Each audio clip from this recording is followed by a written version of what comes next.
For many years, electricity demand barely grew. Now, AI, data centers, and electrification are changing everything. Can America's power grid keep up? We're going to talk about that and a whole lot more right now on UBS Trending.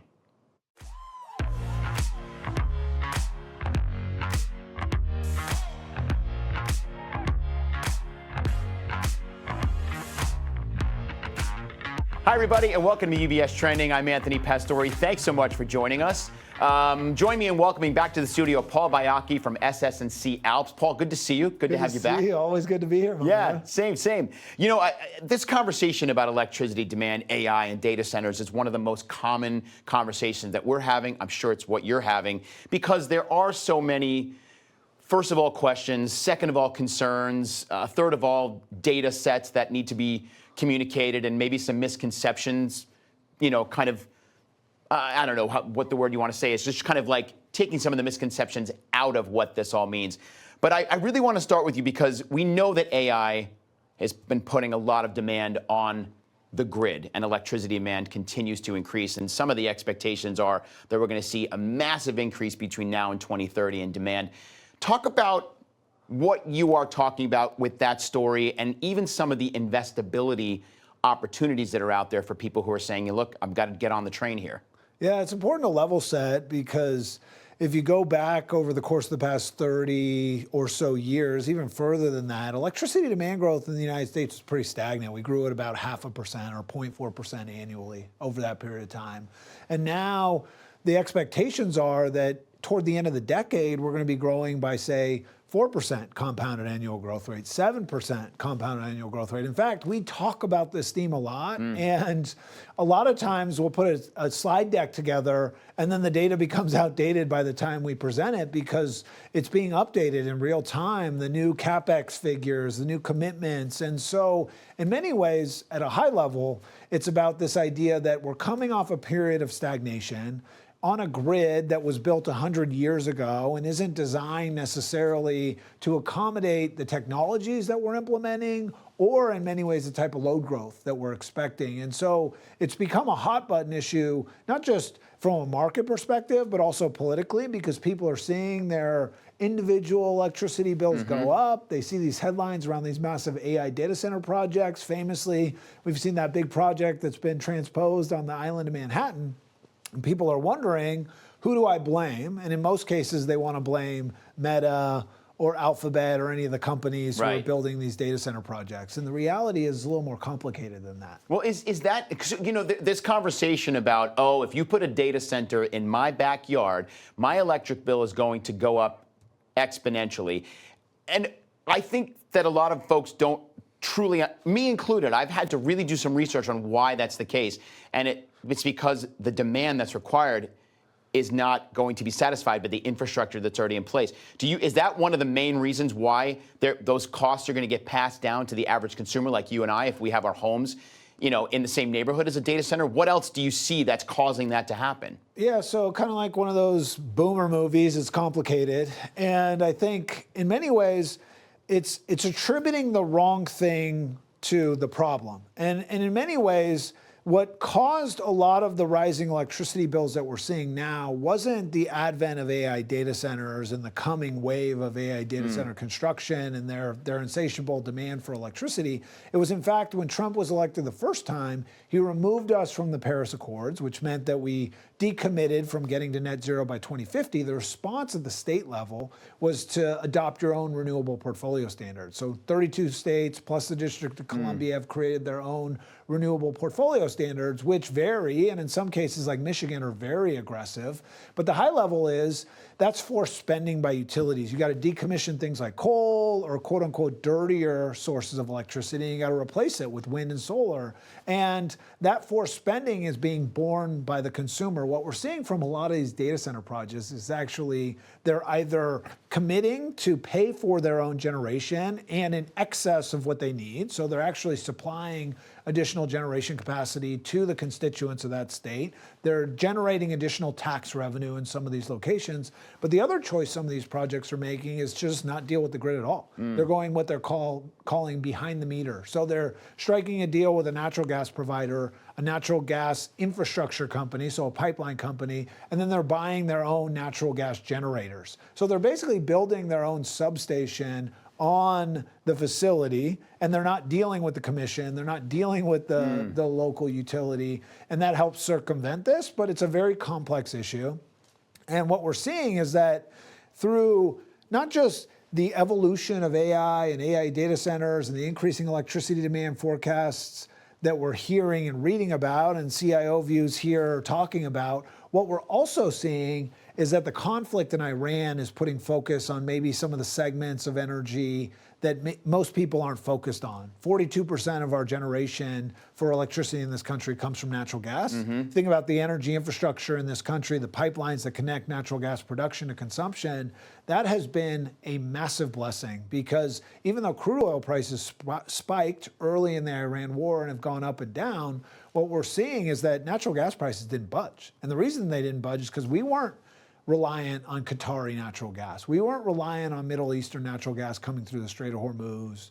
And that insulated us somewhat, but has also created opportunities for us to not just export more of our natural gas, but for these companies to be a little bit more thoughtful in how they implement these things. Combinations of wind and solar and natural gas is a way to generate electricity. Right, renewables obviously have to stay in the conversation if we're going to meet the demand that's required. You know, interestingly, and you mentioned CIO, and just to give a number around this, the expectation for global data center electricity consumption, they expect to go from 415 terawatt hours from 2024 to 945 terawatt hours by 2030, which is a roughly 15% annual growth. So given that number, and I know you've got your own data and stats, by the way, some of that was cited by the EIA and other organizations that they have cited some of that data from. What's the possibility that we can actually meet the demand that's required? And like you said, some of these data centers and the companies that are building them are maybe thinking about providing their own power by using their own natural gas or other sources, but it's still going to be a pretty big demand on the grid itself. So do you expect that this is going to be an issue, or can we meet it? Yeah, so we were joking before about the famous line from Back to the Future where it's like 1.2 gigawatts is needed to power a DeLorean to go back 30 years in time. And we're talking about hundreds of gigawatts of electricity. In fact, to put it in context, one of these data center projects, a large AI data center project, requires enough electricity to generate enough electricity for, say, 150,000 homes. That's the type of scale we're talking about that we're now trying to bolt onto the grid. And so you asked a question about investability earlier. I think it ties into this concept because the answer is right now, no, we're not equipped to handle this type of load growth. There are very smart people trying to solve these challenges, but it's going to require a mix of different energy sources. And if you look at net new capacity added to the United States in terms of electricity generation, 90% of that net new capacity is wind, solar, supplemented largely by batteries. And so we're going to need technology to enable the implementation of those sources of electricity. Because you think about when the sun isn't shining and the wind isn't blowing, what do you do with that? Well, you might store it in an enterprise level battery.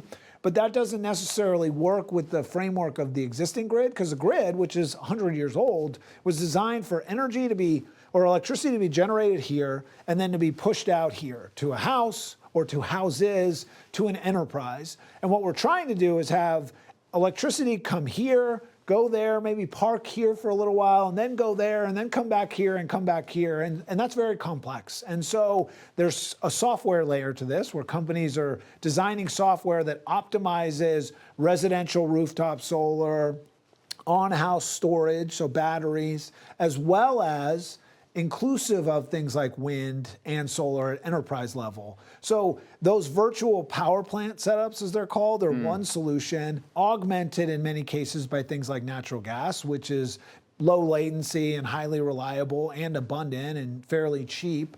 And then we're also seeing the advent of nuclear. And so in many ways, in order for us to get to where we want to go and realize our AI ambitions, and not just AI data centers, but electrify transport and automate facilities and have home robots and have autonomous vehicle fleets, we're going to need a lot more transmission, which means upward pressure on things like copper. And so from an investability perspective, our argument to advisors that we engage with is you really have to think about this as a comprehensive sleeve of your asset allocation dedicated to this theme. So it has to have categories like utilities and materials and energy, as well as renewable portfolios, and of course, some exposure to nuclear eventually, assuming, of course, that we get the type of momentum from a regulatory perspective that we need to support high-scale nuclear as well as small modular reactors, which have been in the news a lot. Right, absolutely. I mean, and regulation could potentially be a headwind here and there as well. I mean, we know that in New York State,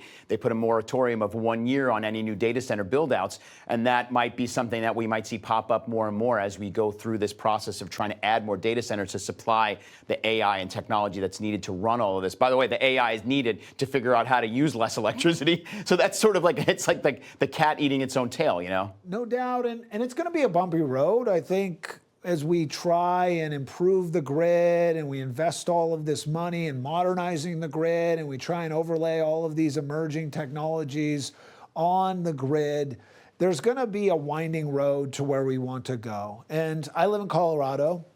The local utility Xcel actually was sued because of a fire that nobody could actually necessarily place blame on them, but they settled. And so they've instituted what's called a public safety power shutoff, meaning they preemptively shut down parts of the grid when there's a windstorm or dry conditions. And so our house was shut down for 2 separate 36-hour periods. Wow. And we have rooftop solar. So what did I do? I went out and I bought a battery for the house. We're seeing that at the residential level where people are trying to take control of their own electricity, understanding that the grid is fraught. And we're expected, based on Bloomberg's forecast, to spend $100 billion a year over the course of the next 25 years on the grid.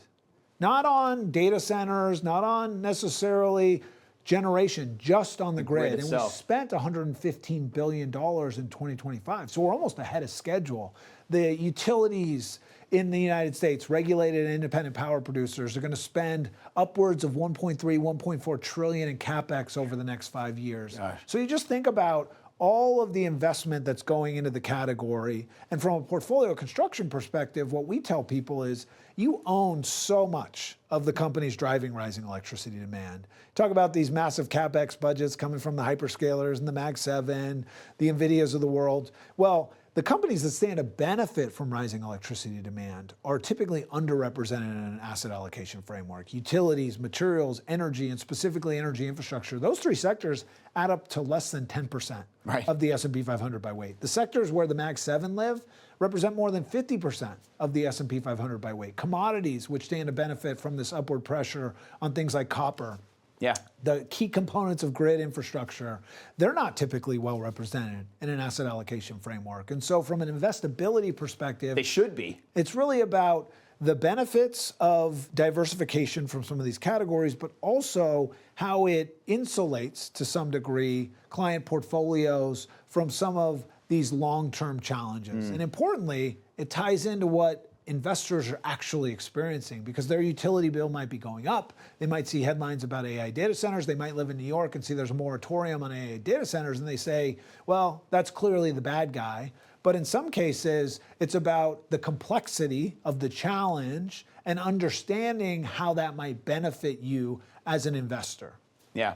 And by the way, that aligns very much with our CIO base case, which is, yes, electricity and demand and data center expansion are definitely on the structural trends, but you've got other areas like power equipment, generation storage, materials. They're all part of our thoughts on how to diversify a portfolio using all the different allocations within the AI adjacent spaces that you just talked about too. So very much aligned with how we're thinking here at UBS. And the way we put it simply is AI is software. And software requires hardware, which is chips and servers and racks and data centers. But hardware requires power, and power requires commodities, natural resources, infrastructure, everything, right? And that is long term where we see a lot of the potential diversification benefits, but also relative outperformance is in the categories that people are typically underexposed to. Excellent. Paul, thanks, man. Good to have you back. Always a pleasure. Good to see you. Yeah, please come back soon. Paul Baiocchi again from SS&C Alps, and thank you all for joining us for this conversation. Lots more where this came from. You can find it at ubs.com/views. That's our Insights website. Plus, you can follow UBS on the various social media channels like LinkedIn and Facebook. Plus, the studio has its own dedicated Instagram channel. Follow us at UBS Trending. Lots of content there for you. And as always, if you do have any questions about what Paul and I spoke about today, please make sure you're continuing this conversation with your UBS financial advisor. Until next time, I'm Anthony Pastore. Have a great rest of your day, everybody. And remember to keep your eyes on what's trending. We'll see you soon.